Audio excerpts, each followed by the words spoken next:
रहने को सदा दहर में आता नहीं कोई, तुम जैसे गए ऐसे भी तो जाता नहीं कोई। आज झारखंड की सियासत का वो चेहरा खामोश हो गया जिसने सत्ता की कुर्सी पर बैठकर भी अपनी फकीरी नहीं छोड़ी। गोमिया के लाडले माधो बाबू अब यादों के गलियारों में चले गए।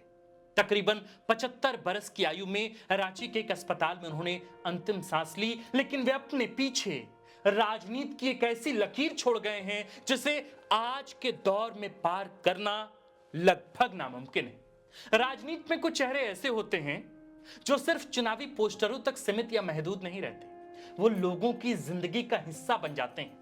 गोमिया विधानसभा क्षेत्र से 4 बार के विधायक और बिहार झारखंड की सरकार में मंत्री रहे माधव लाल सिंह ऐसे ही लीडर थे। गांव की चौपालों में, खेतों की मेड़ों पर, चाय दुकानों की बहसों में और गरीबों की उम्मीदों में जिनका नाम बस जाता है, उनमें से एक नाम था माधव लाल सिंह। लेकिन सच यह है कि रामगढ़, गोला, पेटरवार, कसमार, गोमिया, बोकारो जैसे इलाकों में लोग उनके असली नाम से कम माधो बाबू के नाम से ज्यादा जानता था।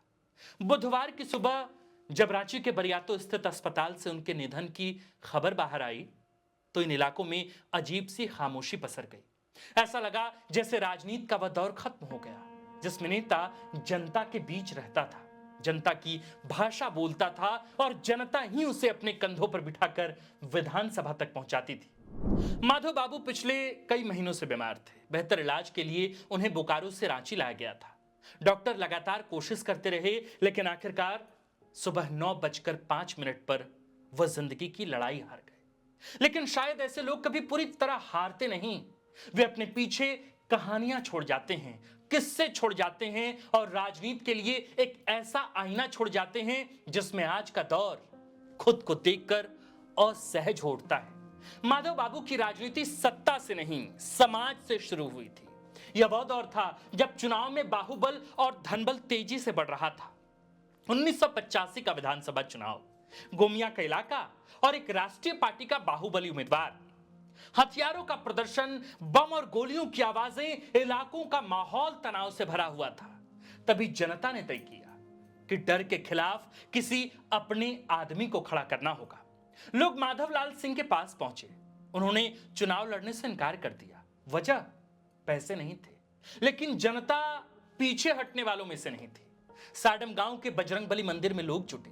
किसी ने 5 रुपए रखे, किसी ने 10, किसी ने 100 और धीरे धीरे वहां हजारों रुपए जमा हो गए। जनता ने कहा, आप लड़िए, चुनाव हमारा होगा। और यहीं से शुरू हुई माधो लहर। माधो बाबू निर्दलीय उम्मीदवार बने। उनका चुनाव चिन्ह था घोड़ा। वे पैदल प्रचार करते थे, गांव गांव घूमते, लोगों से मिलते और लोग उन्हें नोटों की माला पहनाकर स्वागत करते। आज की राजनीति में यह दृश्य किसी लोक कथा जैसा लगता है, लेकिन यह सच था। जनता सिर्फ वोट नहीं दे रही थी, वह अपने आदमी को व्यवस्था के खिलाफ खड़ा कर रही थी। ऐसे ही शख्सियत के लिए किसी ने क्या खूब लिखा है कि बड़े मसरूफ लगते हो जमाने की सियासत में, बड़े मसरूफ लगते हो जमाने की सियासत में, मगर सादगी ऐसी कि बस इंसान लगते हो। परिणाम आया और माधव लाल सिंह पहली बार विधायक बन गए।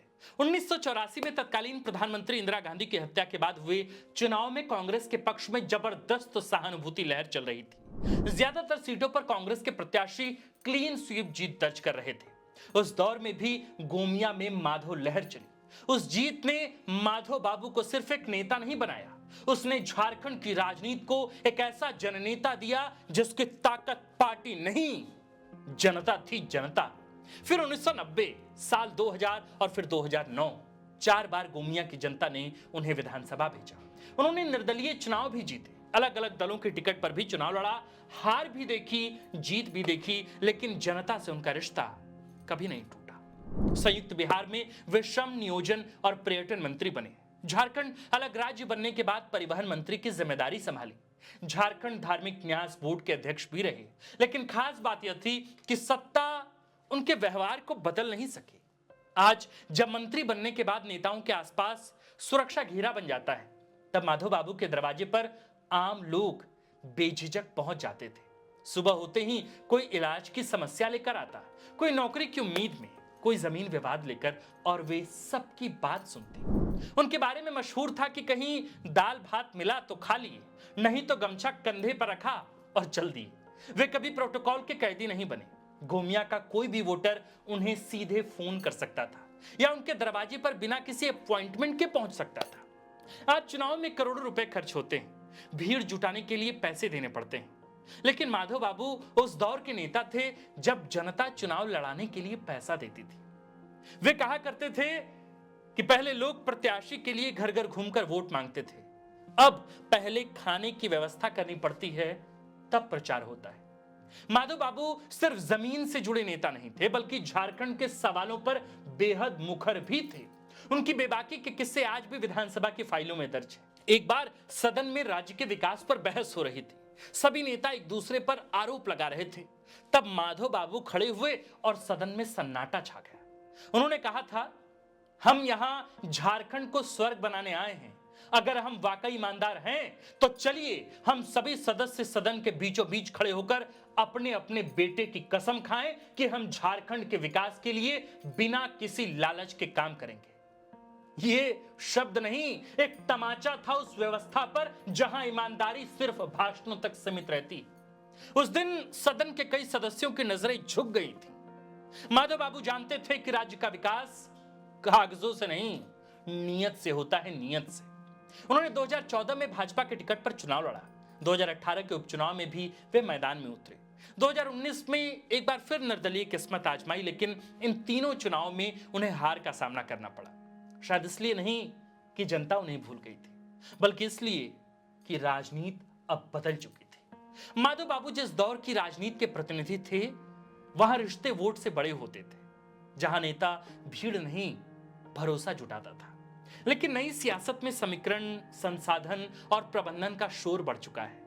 माधव बाबू आखिरी दम तक उसी पुरानी राजनीति पर कायम रहे, जिसमें आदमी की पहचान उसके काफिले से नहीं, उसके चरित्र से होती थी। आज उनके निधन के बाद लोग सिर्फ एक पूर्व मंत्री को याद नहीं कर रहे, वे उस दौर को याद कर रहे हैं जब राजनीति में इंसानियत बची हुई थी, जब नेता गांव के रास्तों पर पैदल चलते थे, जब जनता और प्रतिनिधि के बीच दूरी नहीं होती थी।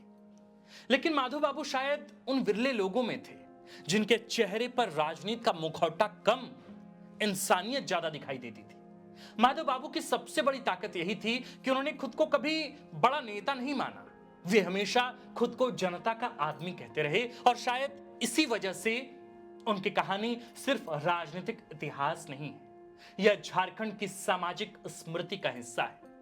आज जब उनके घर के बाहर भीड़ जमा है, समर्थकों की आंखें नम हैं और लोग बार बार उनके किस्से याद कर रहे हैं, तब महसूस होता है कि कुछ लोग मरकर भी कभी खत्म नहीं होते।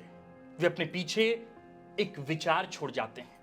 माधव लाल सिंह और माधव बाबू भी ऐसा ही एक विचार थे कि राजनीति ईमानदारी से भी की जा सकती है, कि जनता किसी सच्चे आदमी को अपना नेता बना सकती है, और यह कि सादगी, सेवा और भरोसा भी राजनीति में कामयाबी का आधार बन सकती है। बहरहाल आज माधव बाबू हम सबके बीच से चले गए। आप उन्हें आज कैसे याद कर रहे हैं? अगर आपके और उनके जुड़े कोई किस्से हों जो आप हमें कमेंट बॉक्स में लिखकर बता सकते हो, तो कृपया बताइए। कुछ छिटपुट यादों से, कुछ छिटपुट बातों से हम खुद को भी समृद्ध करने की कोशिश करेंगे। बाकी माधव बाबू को द फोर्थ पिलर की ओर से सच्ची श्रद्धांजलि। आप देख रहे थे द फोर्थ पिलर। हमारा नाम आकाश आनंद है, कैमरे के पीछे है मनीष, और इस कंटेंट को लिखा है झारखंड के वरिष्ठ पत्रकार व रांची प्रेस क्लब के प्रेसिडेंट शंभुनाथ चौधरी सर ने। शुक्रिया।